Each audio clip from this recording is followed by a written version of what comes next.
Organized money. Please like, subscribe, and hit the notification button so that more people can get exposed to organized money. Really appreciate it. So our guest today is a very interesting guy. His name is Chris Hughes. He is the co-founder of Facebook. And then a couple of years ago, actually 6 years ago, called for Facebook to be broken up. And now he is actually getting a PhD in economics and wrote a book called Marketcrafters about how government officials have always shaped markets and various historical episodes describing how they did that. It's really an interesting book that looks not only at crisis points in American history where we've had to, summon up the ability to rebuild, but also even sort of those inter-crisis periods where markets were shaped, various things were brought to bear, industries were founded, and really protected and allowed to thrive through government intervention, which is sort of a forgotten history. I feel like so much of this is stuff that I don't know, the neoliberals don't want you to know about, that government has a role to play here. Right. It's where it's the birds and the bees for people who care about aerospace and semiconductors. I feel like I want to beat myself up for saying that. No, I mean I want to harp on something you said, government intervention. I think actually this is we struggle with the language because one of the things I think we're all figuring out is that there's no such thing as a society where there isn't government structuring markets. Right. And so and even through neglect, government structures correct. Markets. And even when it doesn't structure, it allows the structuring to happen in absentia. There's a bunch of things in this book about how, say, Alan Greenspan, who was considered a great libertarian, but he actually was very aggressive about structuring certain forms of financial innovation and structuring markets. He just said he wasn't doing it, right? And then there's all these other stories about how the U.S. financed the fights in World War II, the aerospace industry, the semiconductor industry. And I think Chris is a good person to describe it because he did found what is a very important company and one that is on trial right now for antitrust violations, which is, an antitrust, as Chris goes into, is a form of market crafting. So it's all connected. Absolutely. And we have a really good discussion here. It goes through about 100 years of history. I think you're going to like it. So let's get to it. It's Organized Money. Well, Chris Hughes, thank you so much for coming on Organized Money. We really appreciate it. Thanks for having me. And thanks for writing this book. And we will get to it in a second, I promise. But I don't know if you timed the book release this way. I know where you're going. This week, Meta, the company you co-founded, went on trial in a case brought by the Federal Trade Commission over whether the acquisitions of WhatsApp and Instagram constituted illegal monopolization. And you mentioned in the book that you did a 2019 op-ed in the New York Times calling for exactly this, for the breakup of what was then Facebook, along these lines, saying that the Instagram and the WhatsApp acquisitions should be unwound. So my question is, do you still feel this way? And how do you feel about this trial now that we're here 6 years after you called for it, and you're seeing some portion of it come to fruition? Yeah, deep breath. I have many feelings on this topic. I do still think that Meta has outsized corporate power, and I am glad that the FTC is holding it to account. I'm personally shocked that that piece is now 6 years old and it's taken that long to get to trial. But sometimes these things need some time. I think it's really meaningful that the case was brought in the first Trump administration under Republican appointed chair. It has endured through Lena Khan's tenure at the FTC, and now obviously Andrew Ferguson is chair. And despite Mark's best attempts, it seems, to cut a deal with the president, that didn't happen. And seems unlikely to happen, I think. So, I'm watching the headlines, reading everything, just like the two of you are, and many of your listeners are. Um, but yeah, we'll see where it goes. So it's 6 years old. I guess the investigation and the trial. So I guess the case is going into kindergarten, or maybe it's a little too old for kindergarten, something like that. Um, I did. My son was 1 when I wrote the op-ed, and now he's 7. um, yeah, I actually just got back from the trial, and yesterday and today, Mark Zuckerberg is on the stand testifying. It's not live streamed, but one of the things that's interesting about the trial is that Mark Zuckerberg is a very clear writer, right? He's a very clear thinker and a very clear writer. And there are a lot of emails that he wrote explaining exactly what he was doing. And so I'm just going to read you like one snippet, but there's plenty of these. And I think it was in 2012, and he was talking about Path and then Instagram, and about whether to buy them or how to compete with them. And he talked about buying them and said after they bought them and absorbed them, they didn't end up buying Path, but he said even if some new competitors spring up, if we incorporate the social mechanics that Instagram Path were using, the new products won't get much traction since we'll already have their mechanics deployed at scale. And so a lot of the case, a lot of what he was saying was it's really, really important to have scale, and we can, any product that is gaining scale, whether it's Instagram or Snapchat or whatever, is a threat to us. Yeah, we'll figure out a way to buy or copy or something, right? Now, one thing, and I want to kind of relate this to your book and kind of what you're arguing, because I suspect that Bill Gates, when he was running Microsoft, would not have written something like this, because I think he kind of knew, like he was older and he knew that antitrust laws existed, that it was a different time. But it feels, at least listening to some of these things that came out in the trial today, that at the time in 2012, there wasn't really an awareness among kind of business leaders that governments explicitly shaped markets. Is that fair? Is that a fair kind of observation about the mindset of the time? I'm not totally sure, but I want to know. I think it is. And I think we're only gradually coming to that conclusion now. I do think that there has been a real sea change over the past 15 years. And people on both sides of the aisle have woken up to the fact that markets are very often crafted, shaped, if not even designed by policymakers. And I think that's a result of a sequence of several events: the great financial crisis, the challenges of climate change, the rise of China, the COVID pandemic. All of these events add up, and again, we keep seeing state action, and it gets harder to believe that this just happens in emergencies. If so, the emergencies are all the time.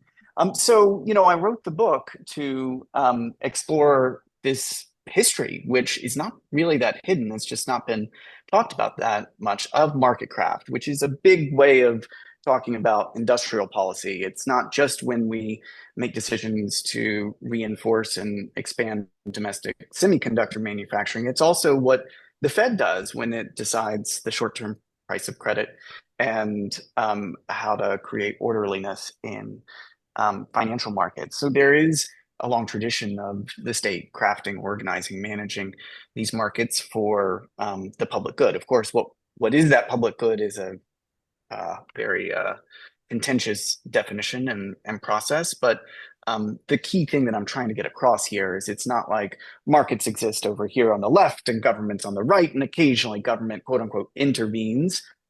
That just doesn't line up with history, and certainly doesn't describe how markets work today. Yeah, it's interesting that you talk about it in terms of a long history, because I want to relate it to something you wrote in that 2019 op-ed. This is a quote. You said, "For many people today, it's hard to imagine government doing much of anything right, let alone breaking up a company like Facebook. And this isn't by coincidence."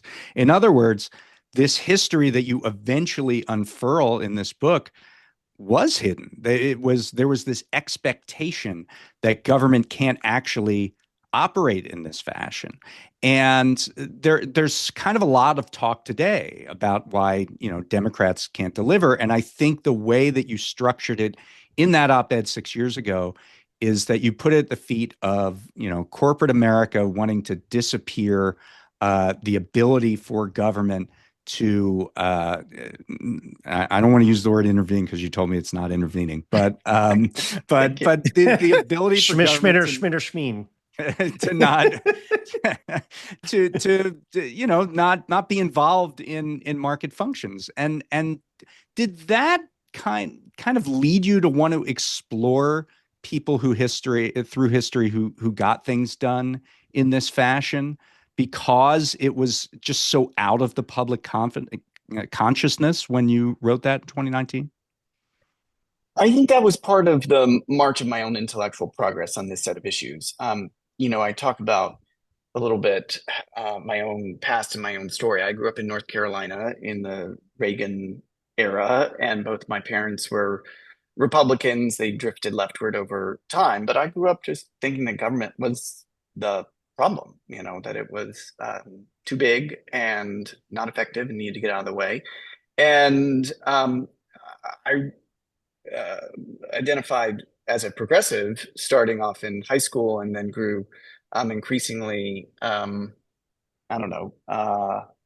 enthusiastic or convinced of my left of center politics as I grew older. But I still function with that state market dichotomy where government would be intervening in markets. And it was only when I turned to study economics, first as a master's and now as in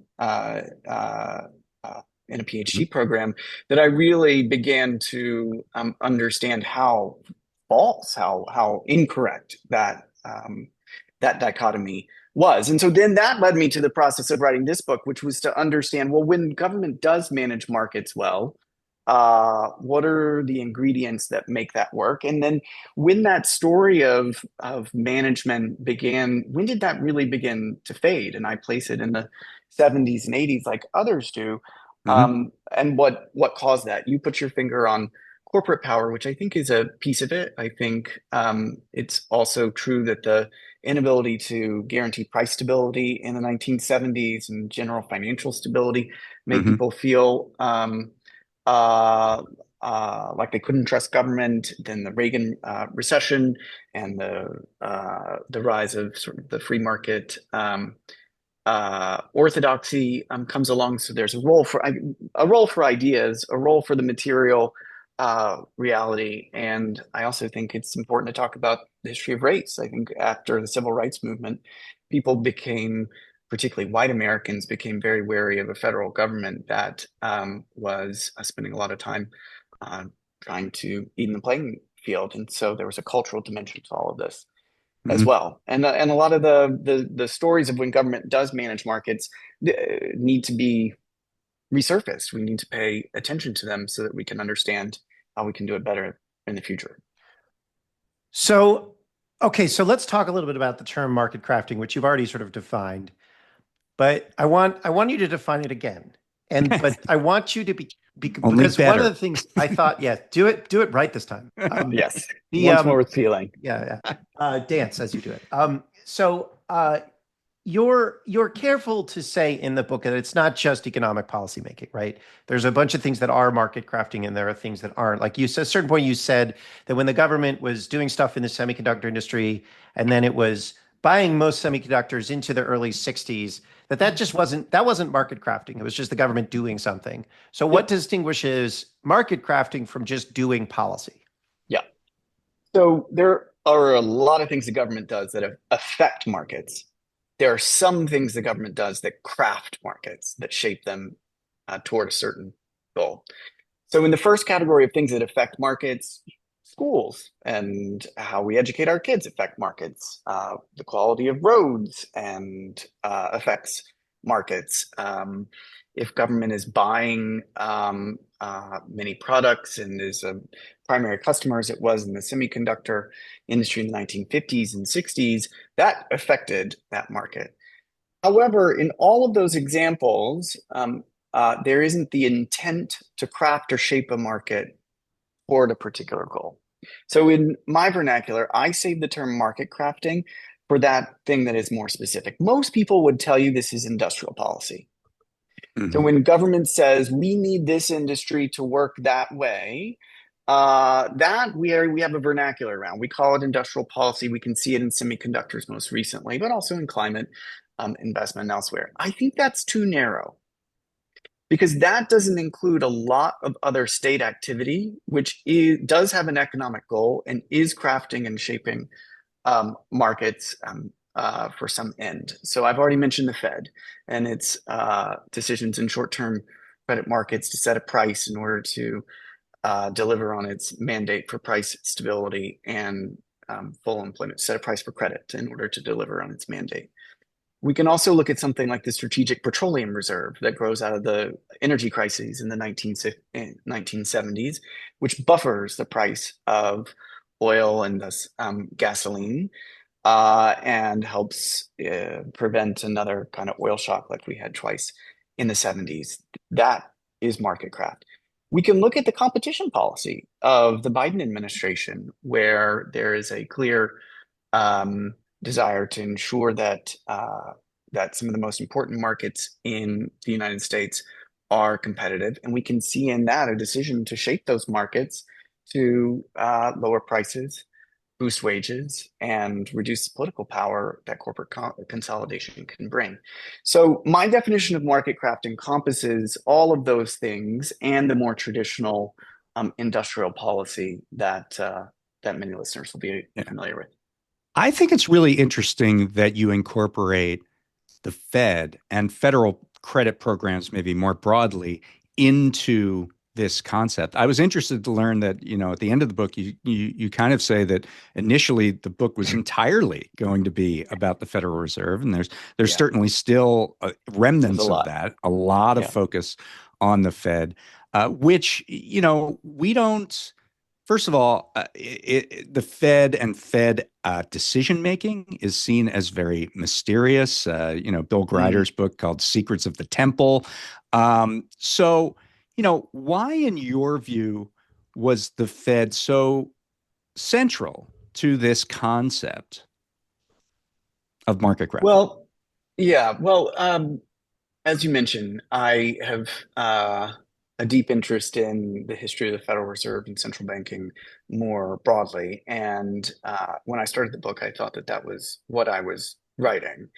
And even now, I think 4 or 5 of the 17 chapters that are in the book deal with Fed topics. Bill Martin, the chair in the mid-century, from him all the way through Alan Greenspan.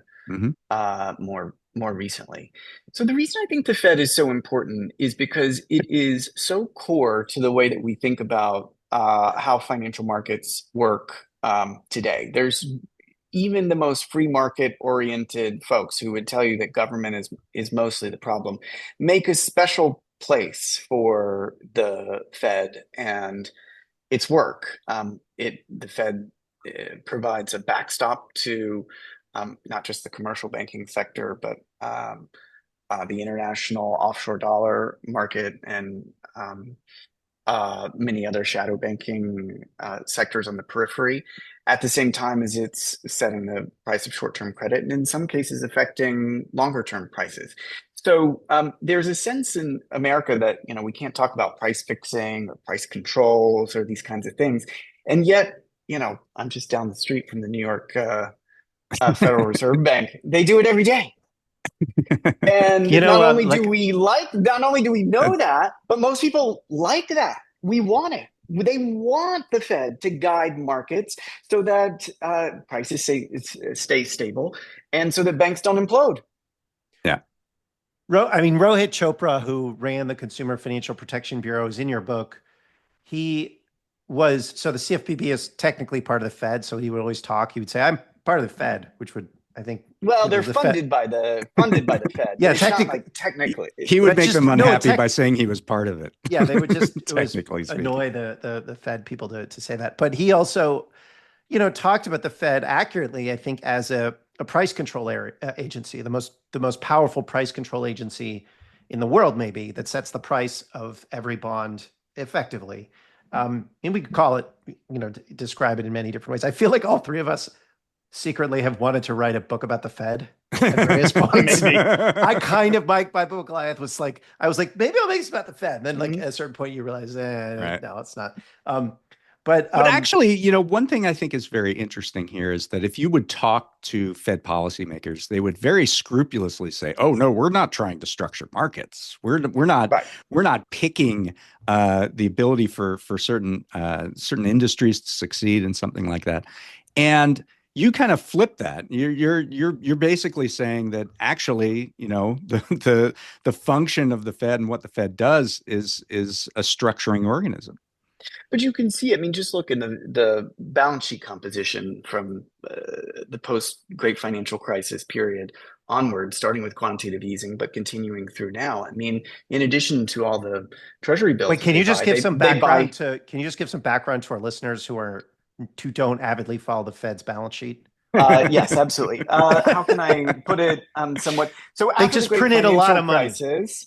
After the Great Financial Crisis, the Fed significantly changed the methods that it used to implement monetary policy.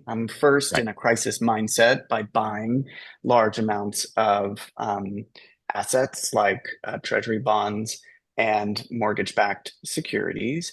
And then eventually over time, it moved to a system where it wasn't just about what they called quantitative easing to stimulate the economy in a recession, but actually how they implement their decisions around how to manage the price of money and the cost of money. The point that I'm trying to make right here more narrowly, though, is just by buying mortgage-backed securities, that is a decision to support the housing construction industry over other methods of investment. And specifically, because mortgage-backed securities are primarily for single-family homes and not for multifamily development, to support a particular kind of home ownership in the United States. And so you can see that in the story of the modern Fed, where they might say, oh, well, we don't do credit allocation, but those decisions obviously have a political economy and have those effects. That's a modern thing. But then you go back all the way 100 years to the Great Depression, which I cover at the beginning of the book, and the creation of Fannie Mae, that one of those institutions that created a mortgage market in the first place. And in that moment, it was even more explicit. We had a national investment bank in addition to the Federal Reserve, and that investment bank's decision was, hey, we got to make it a lot easier for people to buy houses so that we can spur a lot of housing construction. You have John Maynard Keynes literally writing to President Roosevelt saying, you got to focus on one thing right now, buddy. In 1937, it is housing construction.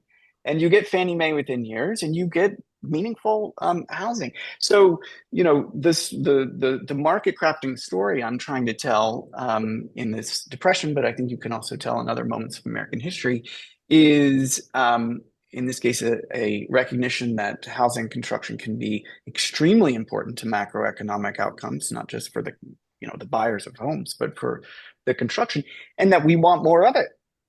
And that's a goal. And so then you see the market craft that can happen with Fannie Mae or can happen with the Fed elsewhere to get it. And no one talks about that as industrial policy. And I'm not even sure it would be sensical to call it that, but it is the state guiding markets towards a public good. And that's why I call it a market craft.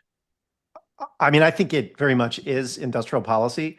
I guess the Fed, I don't want to spend too much time on the Fed because we could literally just talk about it for an hour and fine with me. But yeah, exactly. So let's just want to make one observation and a question for you about it, which is, so I noticed that the Fed in 1993 or 4, when NAFTA was being debated, I just went back and read some transcripts, and the transcripts were released on a 5-year lag. So by 1999, nobody was paying attention to what had happened in 94.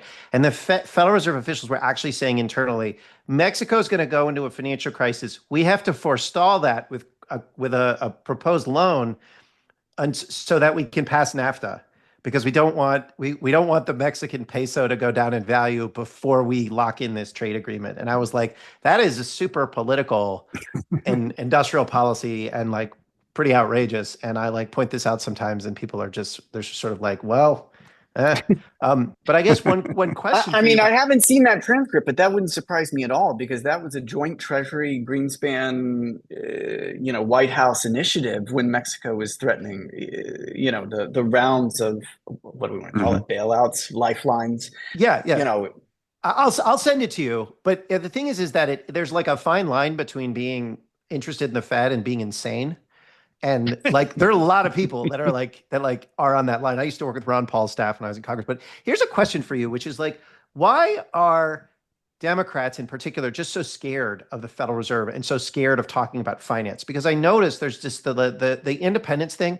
I mean, it isn't just that like Wall Street is very powerful or whatever. It's also that it just gives an excuse to a lot of people to be like, oh, that involves powerful things and numbers, and I don't want to talk about that. I mean, where do you think it is about the Federal Reserve, or do you think it's generational? Like, where is this fear coming from, the reluctance to talk about it as a political actor? I'll give you a narrow answer and then I might try a larger one. I think the narrow answer is a little bit of the Bill Grider Secrets of the Temple, this very famous book that was published now 40 years ago. This idea that this stuff is very complex. Only economists really understand it. And that expertise is not something to be fussed with.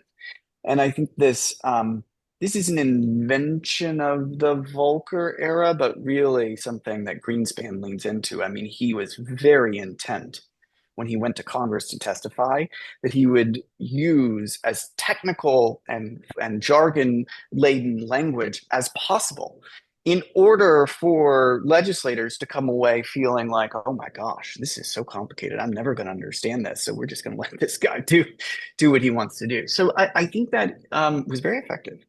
And it continues to be so. The Fed is the FOMC, actually, ironically, with the exception of Powell, is dominated by economists who lean into this fiscal. So that's the narrow answer. I think that the broader answer is goes back a little bit further in history. When the inflationary period more recently happened, Joe Biden wrote an op-ed in the Wall Street Journal and said that the number one way that we're going to manage the inflation is the Fed.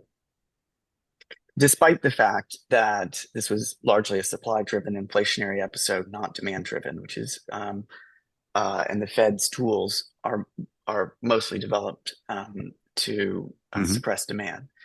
And there was this sense that, like, if you got inflation, the only way you can take care of it is the central bank.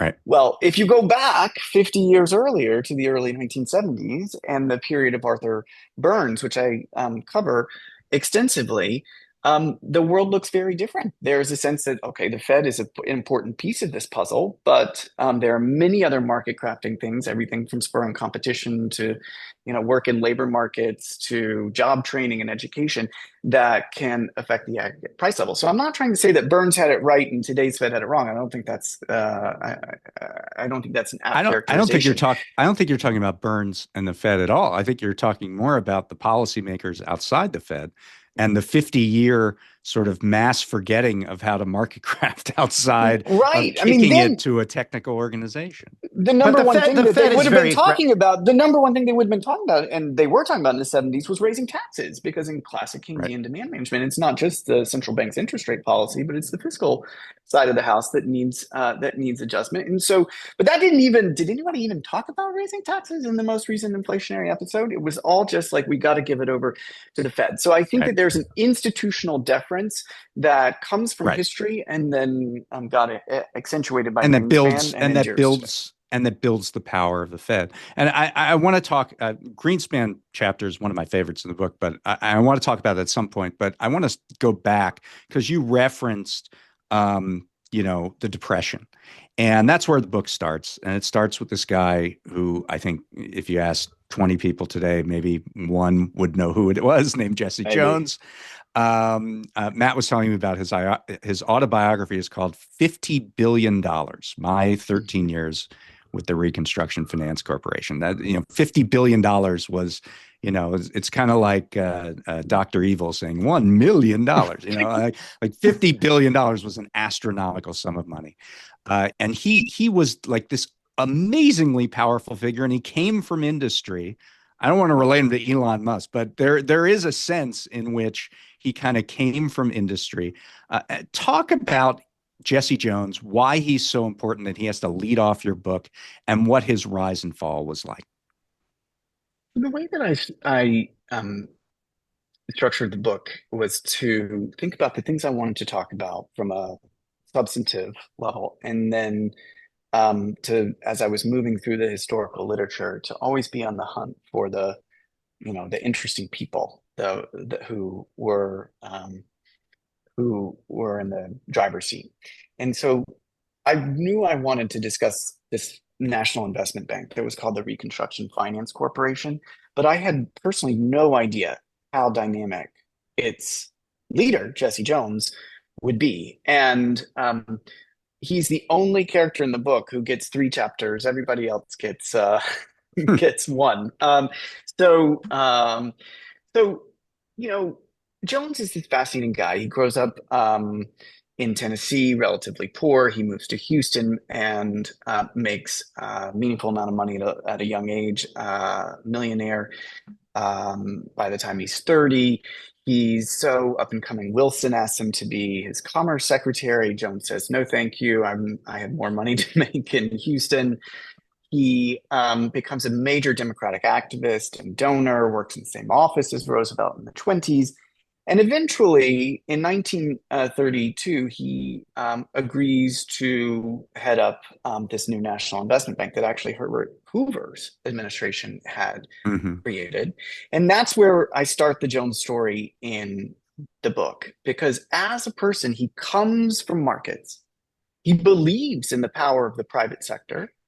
He mostly thinks government will be helpful in emergency situations.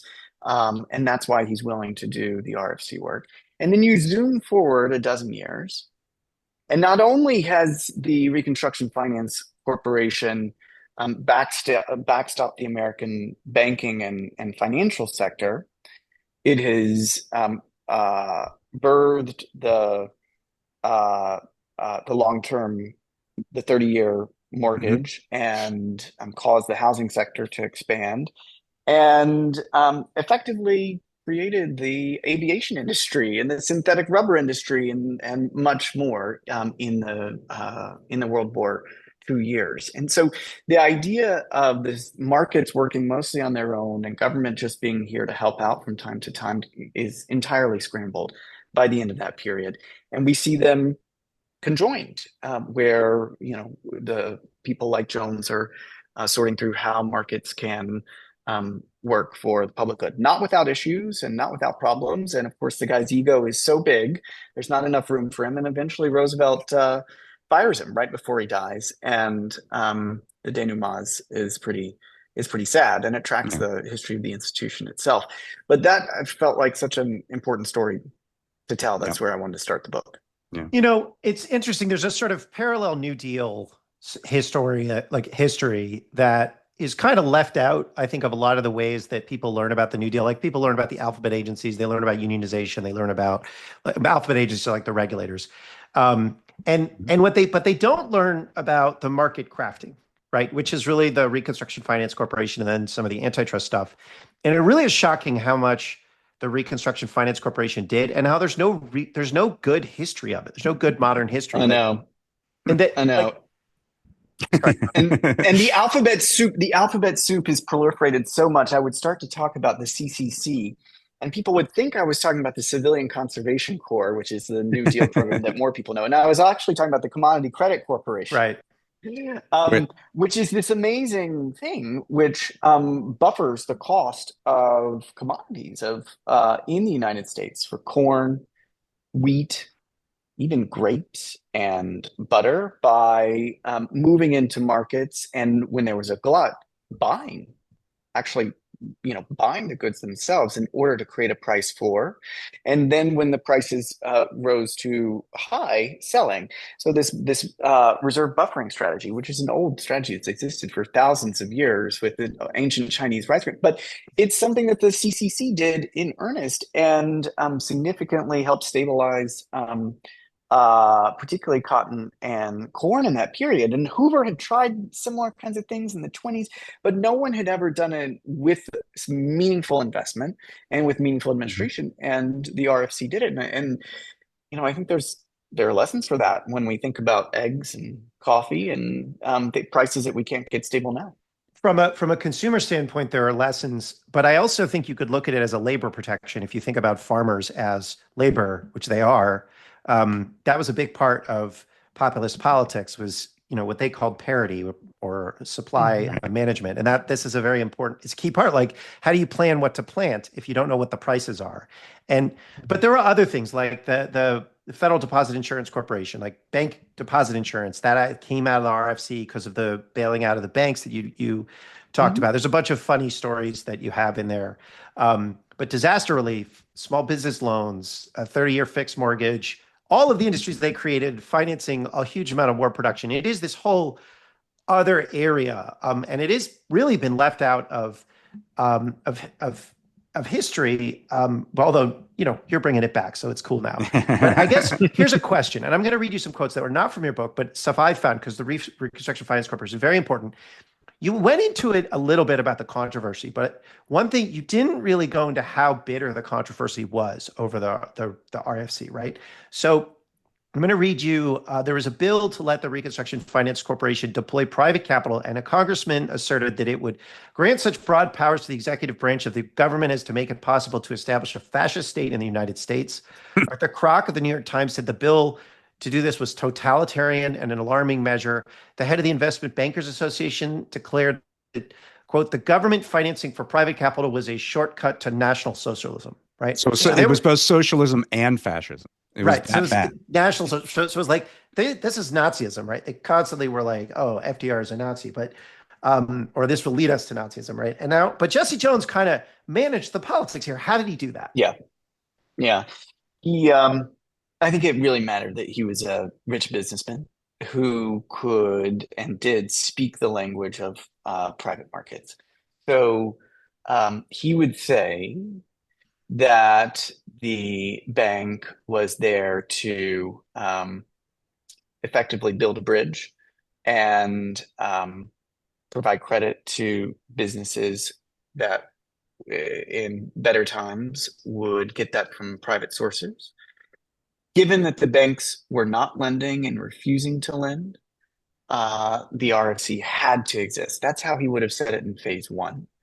Then a few years later, in 1937 to 1940, in the second phase, then the language changes, really quite meaningful, and where he begins to call call a lot of those interests that you're talking about, call them out for not lending. I mean, he and much of the government is still so frustrated that many small businesses can't get access to credit, and so he goes on national radio and says, if you can't get credit, you come to one of our offices and we will get you an answer within days. And all of a sudden, the amount that the RFC is lending in the second part of the Depression from 1937 through the war accelerates really dramatically. And then by the end, I think he would say quite confidently that was just bunk, that those kinds of concerns you can see in the war years, it was only because of collaboration between automobile manufacturers and the state that they were able to transition them to make aircraft engines, or only because they brought all of the disparate companies that were doing research on how to create synthetic rubber, only because they suspended any antitrust concerns and brought those people together in order to speed that development, could they actually make the stuff for the tanks. Let's talk about that part, because I think the part about rubber and how, for the purposes of war production, enough rubber had to be secured to produce military equipment, produce planes, was just a really important, urgent function. And he really bent markets in the ways that you just talked about, as well as supporting new discoveries to make that happen. That seems very applicable today. Everything from Operation Warp Speed, like we have to find a vaccine right now, to uh, literally a couple days ago, China says we're not going to export rare earth minerals, and you're going to have to figure out a way to refine that yourself. So, talk about how Jones used these different tools to speed up a system that it looked like couldn't be created in a decade. And he got, this new type of rubber, the synthetic rubber, created just in a couple of years. Yeah. I mean, just in this example, and I'll zoom forward to one in the 80s here in a second too, you see the role of public investment. So the state investing directly. You see the role of procurement, where the state is agreeing to buy. And then thirdly, you see the role of the state working to coordinate amongst private actors to achieve an urgent national security goal. So that happens with synthetic rubber, certainly in the 40s, but it also happens under the Reagan administration in the the early, mid, and eventually late 1980s with semiconductor policies. So, I think we tend to think like, oh yeah, well, they might have done that stuff with rubber in the New Deal or the war because it was, a lefty government and it was a time of crisis. But Reagan would never do anything like that. And then when you look at the history, that's not true. So I tell the story of this guy, Robert Noyce, who was the co-inventor of the transistor, fundamental building block for the semiconductor. He founded Intel, and he makes lots of money and is on the cusp of retirement by the time the late 1970s come along. And then the Japanese, because of their own industrial policy, begin to really challenge the American semiconductor market. And American semiconductor market share is falling really meaningfully. Intel loses money for the first time.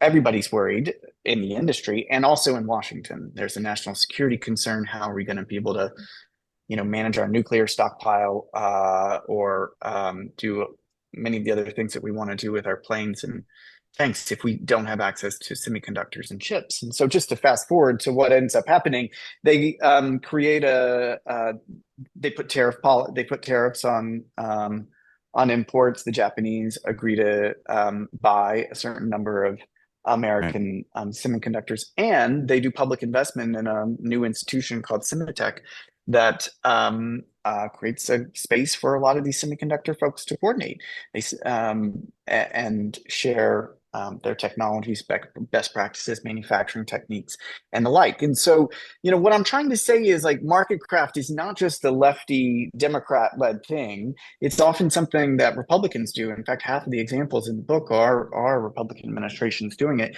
if they believe that managing that particular market towards a public good is urgent enough. Hmm. So let's go back to the Fed, because I want to. No, I mean, I think everybody. So we can talk. We're going to go back. We're going to go back to the these kind of real, the bending metal type of things versus printing money. But everybody acknowledges that printing money, money must be managed, right? That is just, the way that central bankers have always understood the problem. But you follow a couple of Fed officials in the Bretton Woods, post-Bretton Woods era who wanted to maintain a kind of orderliness in the system. So this would be Fed Chair Bill Martin and then a Fed governor named Andrew Brimmer. And, Andrew Brimmer's story, I didn't know it. I knew a little bit about Bill Martin, but I didn't know anything about Andrew Brimmer. It was really interesting. First Black governor of the Federal Reserve, but also the guy who managed something that I don't think people realize we had, which were capital controls.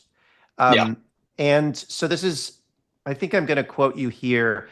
Banks needed explicit approval for any foreign expansion plans, which meant they needed to ensure they curried Andrew Brimmer's favor because he was the guy who approved it.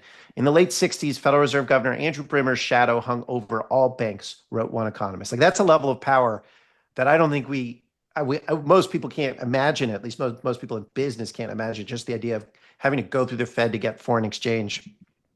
But what is the importance of orderliness in this period after the war? Like, what broadly speaking, does monetary policy look like in this period before we move off of Bretton Woods, before the kind of Volcker shock? So if we plop down in the 1960s, before the breakdown of Bretton Woods. And so for listeners who aren't total history buffs and all this, between the Second World War and the early 1970s, virtually all currencies from other advanced industrialized nations were reliant on conversion to the dollar, which was pegged to America's gold stock. And then when Richard Nixon closes the gold window, we effectively say, hey, we're no longer going to give you for $35 an ounce of gold. We're going to, that American commitment no longer endures. So Andrew Bremer's story is important and interesting because in the years leading up to that decision, there was an enormous investment in making sure that these markets were as quote unquote orderly as possible. But particularly Bremer's case shows that he and many Fed officials wanted to create these kind of pseudo dollars. I call them offshore dollars in the book. They're also called euro dollars.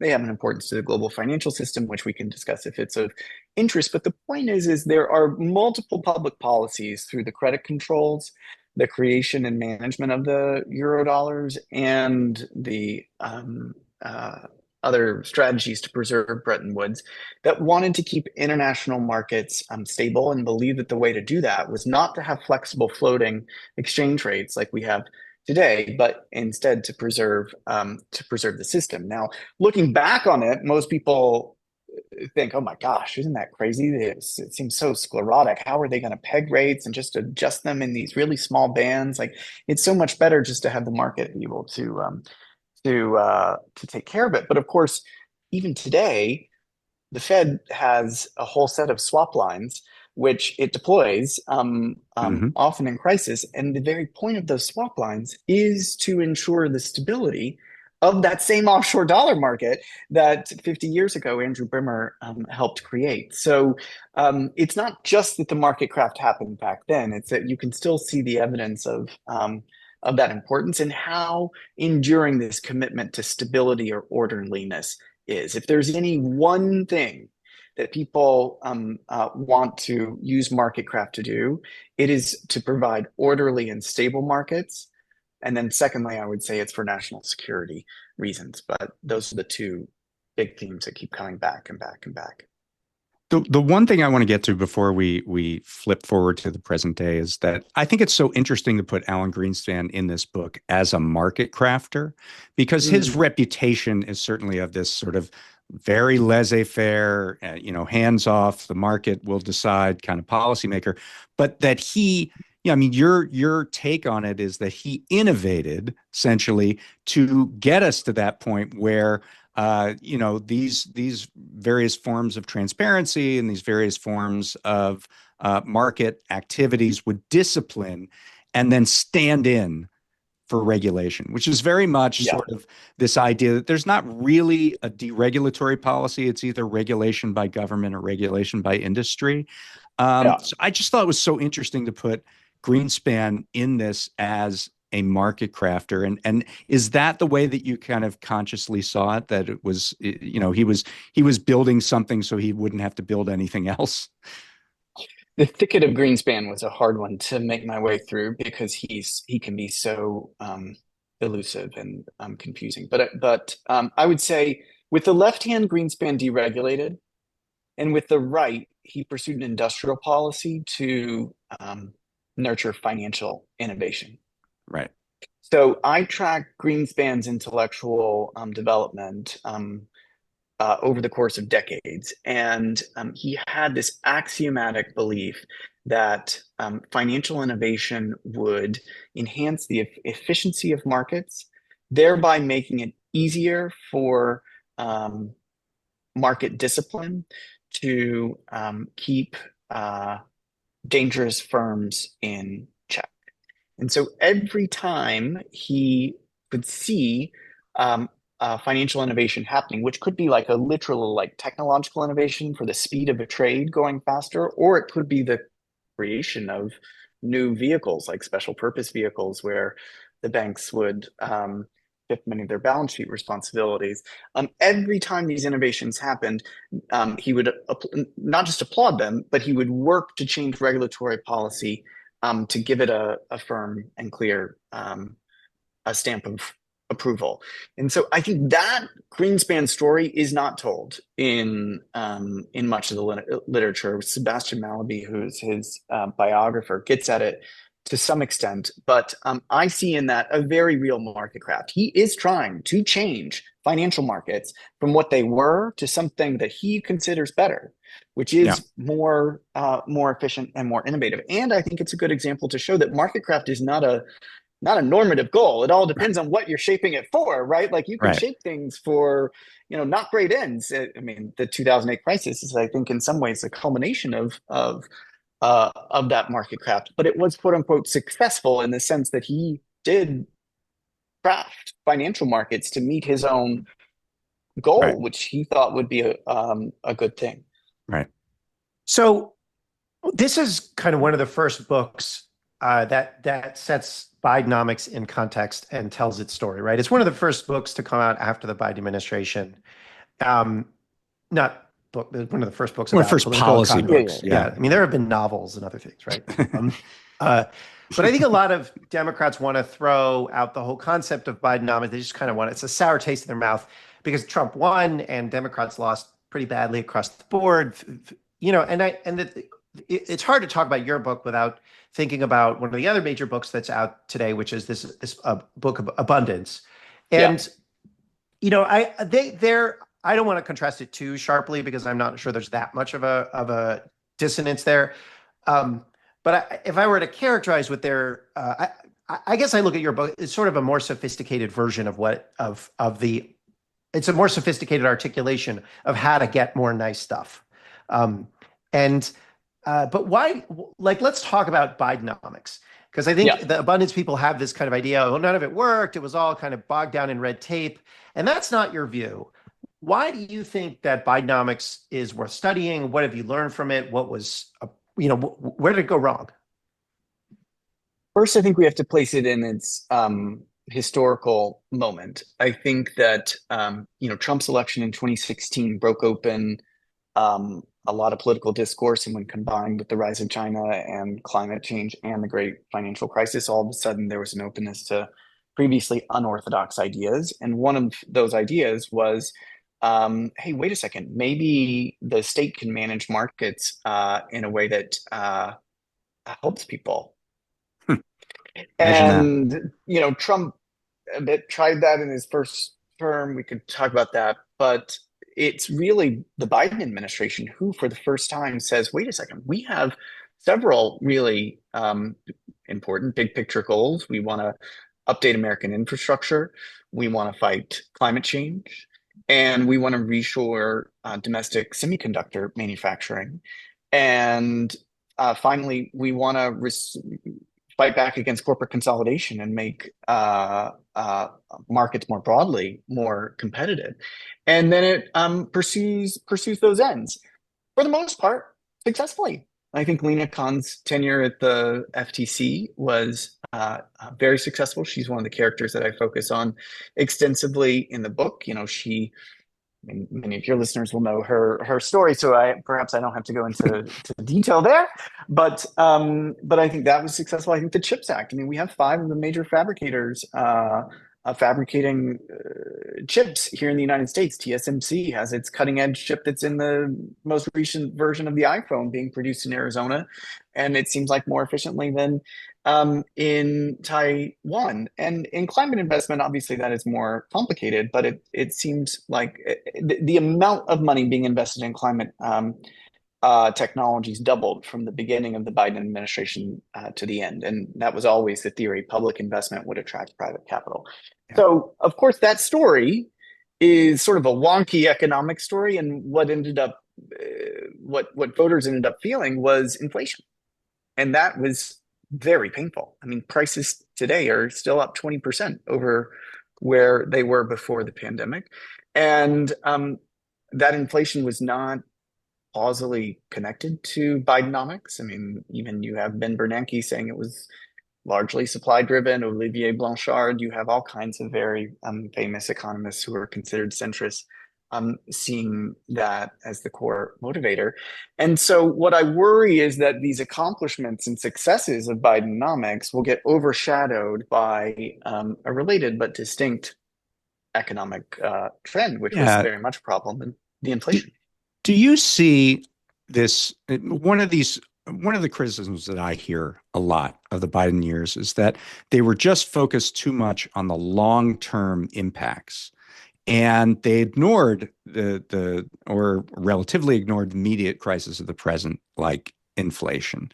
And Right. do you think this is a maybe a larger pitfall of market crafting, that you're really focused on, we need to bring back these semiconductor factories, we need to bring back critical industry, and that's something that happens over simply a different time horizon than the electoral time horizon. And so, is that a market crafting failure, or is that just sort of an individual failure of policymakers not anticipating the moment?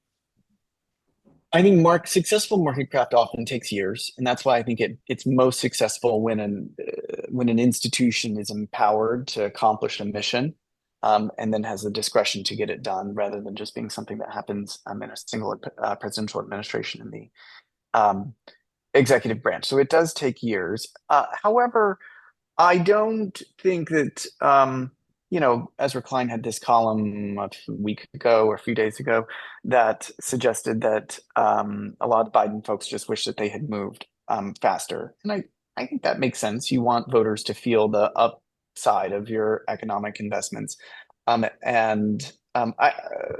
don't think that's necessarily in conflict with the overall success of much of the Biden program. Listen, I think that the real problem was the price instability, which I think tracks back to supply chain bottlenecks, shift in consumer preferences, a Fed that was very slow to tighten, kept bond buying for far too long. And then ultimately, I do think the administration should have had a more robust uh, fiscal policy that could have counteracted the inflation as well. So it's all 2020 in retrospect, of course, but I think of it as very But challenging timing for the legacy of.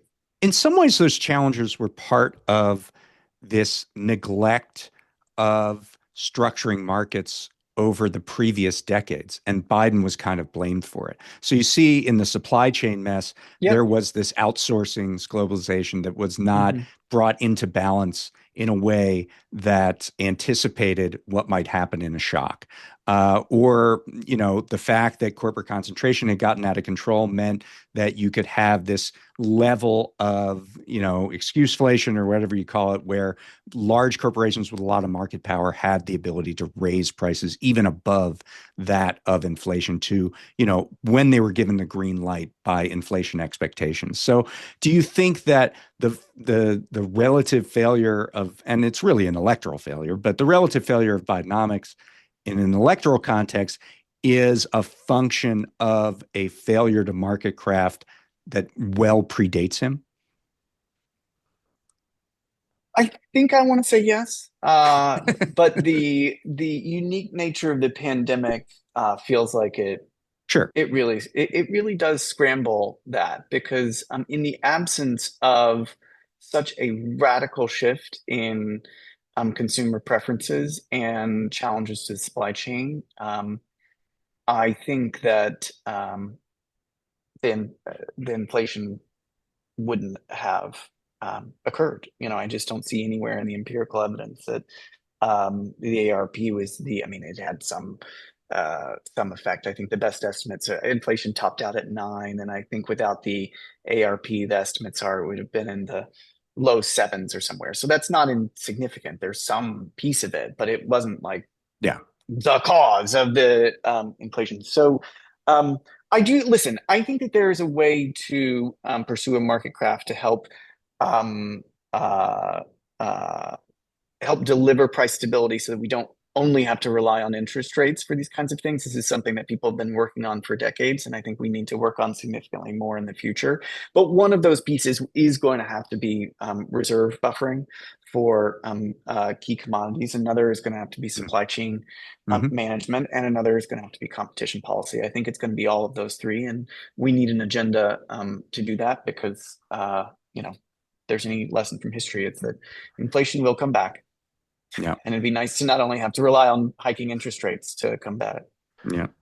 So I think we're going to wind up with one or two last questions, but I want to get to kind of Trump and China, which are obviously key dynamics today. So I think there are some significant exceptions. The antitrust cases are a big exception. So there's a few things here or there. But in large part, I think Trump is kind of undermining a lot of the Biden industrial policy choices. Not entirely, but a lot of them.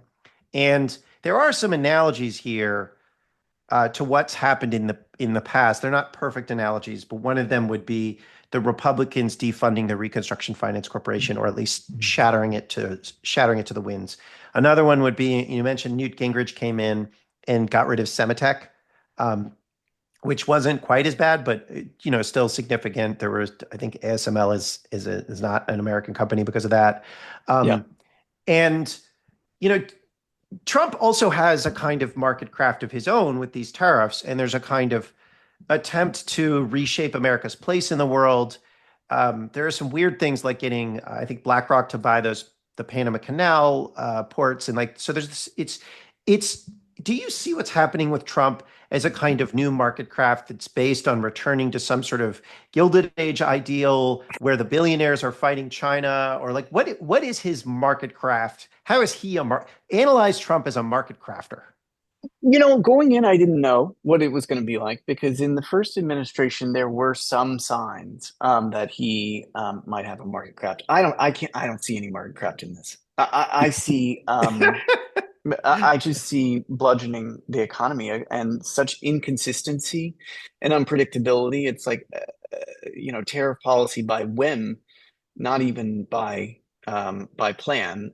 So it does not seem like it is guiding or shaping markets towards a particular public policy goal. So let me try to make a counter argument to myself, like, oh, well, it's actually about supporting the growth of American manufacturing. And so the more tariffs that we put on across the board, the more it's going to support manufacturing, which to me just doesn't square. A 10% across the board tariff on wine from France or bicycles from China. I mean, if you want to support American manufacturing, there's a way to do targeted tariffs paired with an industrial policy and certain industries, and to craft those markets. But that's not what's happening. So I don't see market craft in that. The places where I do see some shaping of markets for public ends are the crypto reserve fund, where I think there is a real policy to support the growth of crypto, and in fact to make it a more orderly market by having the state take on reserves and potentially. And then the second place is wherever they're going to go with the sovereign wealth fund. They have, in theory, they're going to have a report on creating a sovereign wealth fund, which I think is Trump's name for a national investment bank. Historically, these are two quite separate ideas, but I think he's just confusing it all and taking JD Vance's proposal, which was a really fascinating, if not even promising proposal with some other people to create a national investment bank from last summer and name it a sovereign wealth fund and potentially take it in a new direction. So there could be something there, but you're really having to squint here to find the signs of Marketcraft, because it's not that now. But that's interesting because you mentioned the Vance National Investment Bank at the end of the book, and much of the conclusion is sort of a piece of advocacy for that, kind of going back to where we began with the Reconstruction Finance Corporation and the importance of finance, the centrality of finance in market crafting. I think, to go back to the abundance thing, the thing that they kind of neglect, they're focused on various regulations and things, is the role of finance and the role of Yeah. public investment. And you Yeah. really believe that's key to allowing infant markets to advance and to grow. And so I'm just curious, what are your hopes in the coming years in that element of it as something that can maybe bring some consensus and is a way out of the sort of wilderness that Trump has put us into in some ways? Yeah. Well, you mentioned the abundance folks, and Matt mentioned them too. So I think I think I can answer that question by giving a specific example.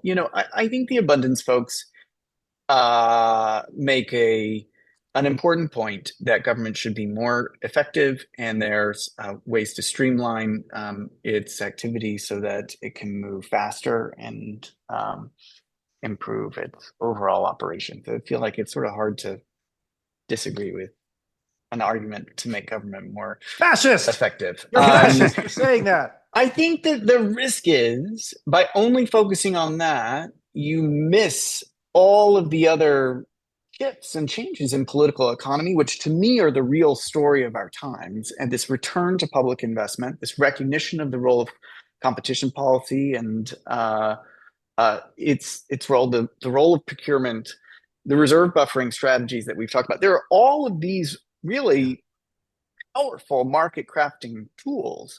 And so take housing. Yeah, zoning reform sounds good. I think that in many cases is the right thing. And if you don't have a housing construction fund that's going to make it cheaper to do multifamily dense development, I'm not sure how much you're going to get. And you could, my friend Paul Williams, who runs a nonprofit, has a proposal out there which shows that you could build 1.5 million units of housing for a $50 billion investment in a housing construction fund. You could house it at Fannie or Freddie or somewhere else, but you need that kind of public finance to do it. Or you need or maybe it's an investment in an industrial policy, like for modular housing. If you want to make it cheaper to build, you can bring down the costs and build houses off site and then bring them in and stack them up. But I think that so housing as an abundant sort of issue seems right to talk about zoning, but we also have to talk about many of these other things if we're ever going to build the number of units that we need to build.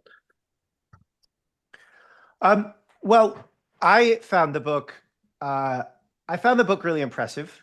It is hard to write a book. It's easy to write a book. It's hard to write a good book. Thank you. You've obviously put a lot of work into it, and it's fun. And you know things, and that's a nice thing to, it's nice to read a book and be like, oh yeah, this person knows stuff about stuff. But it's also, you have a very impressive career. You helped found Facebook. You helped Obama get elected. You are now deep in economics and have done important advocacy. And curious to see if you become the next Jesse Jones type of figure, or someone like that. I think it's going to be that because or you have that. I mean, you don't have a Doge in you. Maybe not the ego. Oh God, no! Please. Maybe, but I mean, you're interested in market crafting, and I think that's kind of like a through line of how you've thought about the world. So anyway, thanks for joining us, and congratulations on the book. It's very impressive, and recommend you guys read it. Thank you, guys. Organized money. All right, that was great. I really recommend the book. It's called Marketcrafters. And we touched on this at the top, but Matt, as we're talking, we're taped this on Tuesday.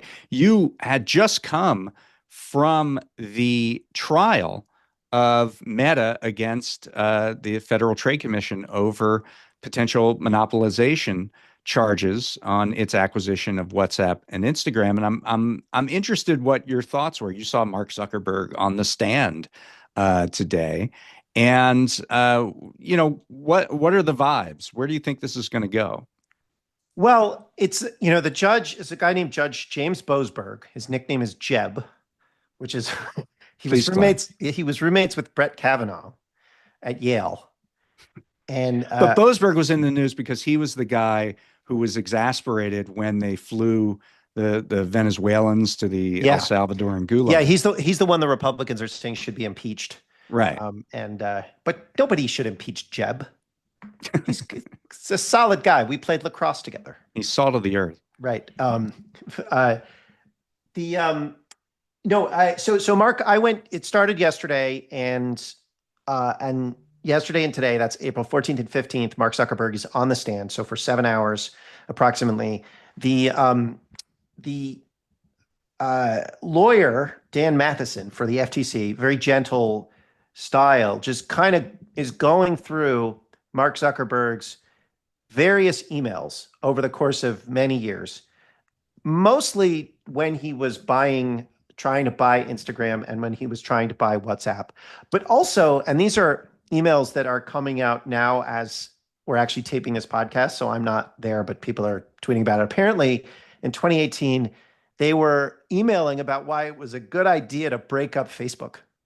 So Mark Zuckerberg was actually emailing internally saying, while most companies resist breakups, the corporate history is that most companies actually perform better after they've been split up. The synergies are usually less than people think, and the strategy tax is usually greater than people think, which is hilarious.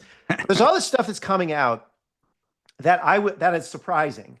That shows that pretty much it shows a couple of things. It shows that Facebook was very obviously monopolizing.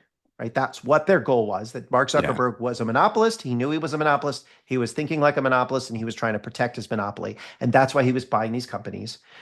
And then the other thing it shows is that the Federal Trade Commission under Obama was a disaster because there was a ton of evidence that this is what the point of the acquisition. Most of this stuff was out there and available to FTC commissioners at the time. Yes, they could have just said, hey, show us your emails, and they would have had enough to block the acquisitions.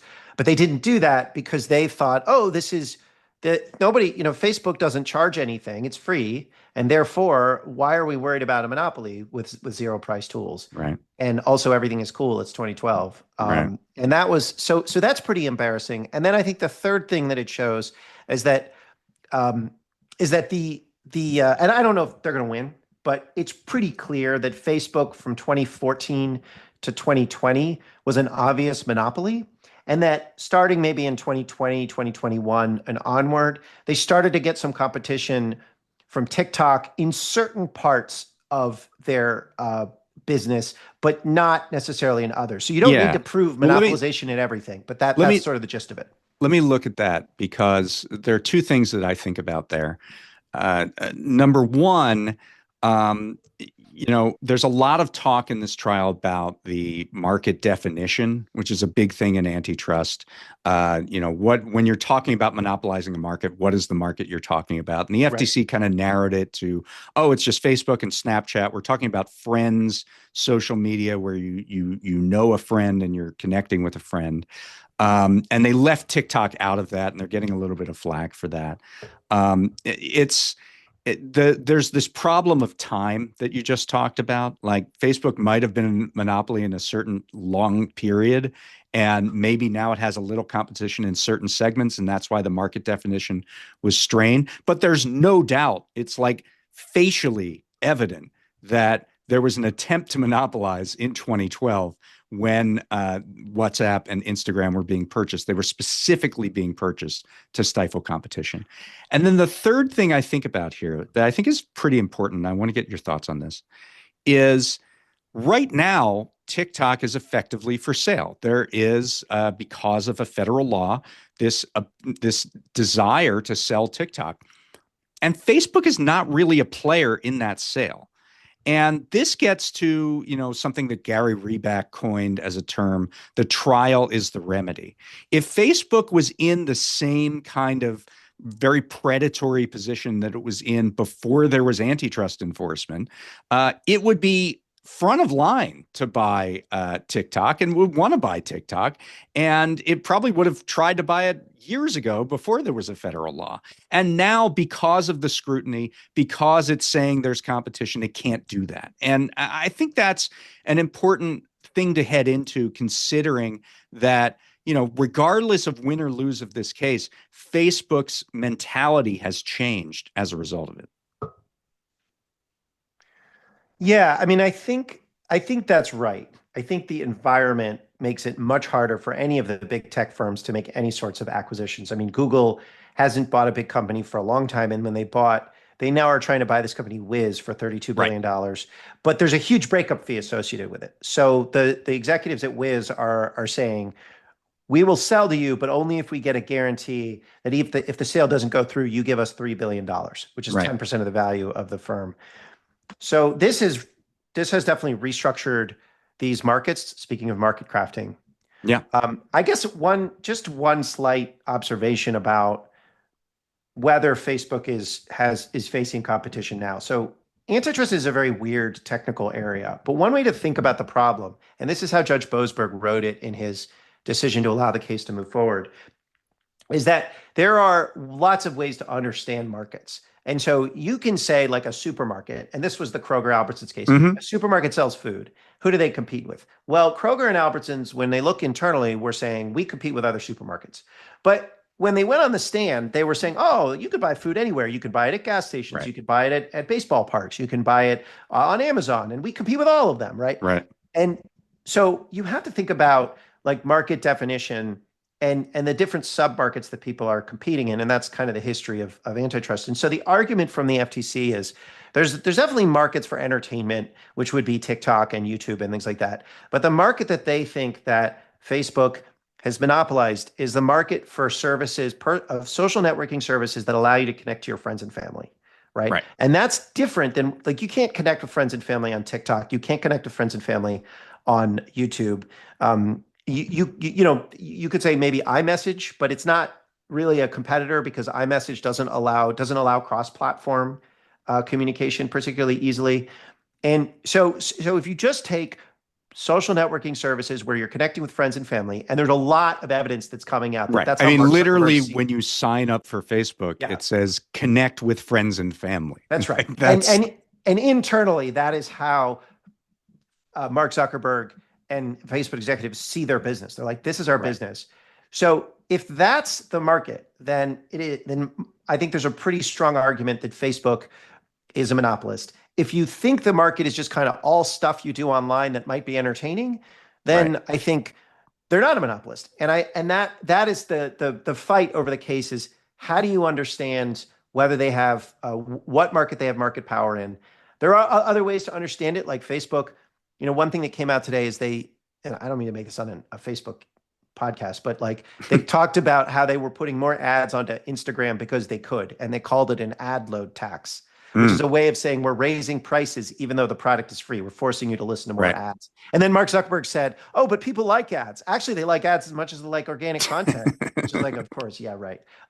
But it was like, it's really interesting to see all of this stuff come out. And Mark Zuckerberg, I said this earlier, but Mark Zuckerberg is a very clear writer. He just said exactly what he thought. And the prosecutor or the FTC, the lawyer is basically just like, is this email yours? It is? Okay, let's go to the next one. Is this email yours? Like, and it's like that. I tweeted this about, but it's like The Wire. That's that scene in The Wire where he's like, are you taking notes on a motherfucking criminal conspiracy? That's like basically what it is. It's like hilarious. It's a collection of his notes on the criminal conspiracy. Yeah, that's right. I mean, I think it was important, obviously, the podcast, this one is about Chris Hughes and his book, but, important to at the outset of, pretty important trial to go into the issues there. So I appreciate that. Next week, we will go into other issues, and you will enjoy it. I think actually next week we're going to talk about the Meta trial in depth, right? Yeah. We're because you have somebody who's we're going there every day. Talk to someone who's watching the trial, and he'll give us sort of the lowdown of how things are going, whether likelihood of success, et cetera, et cetera. So consider this a preview of coming attractions. Right. Jeb. And Judge Jeb. Check out more with Judge Jeb next week on Organized Money. Organized money.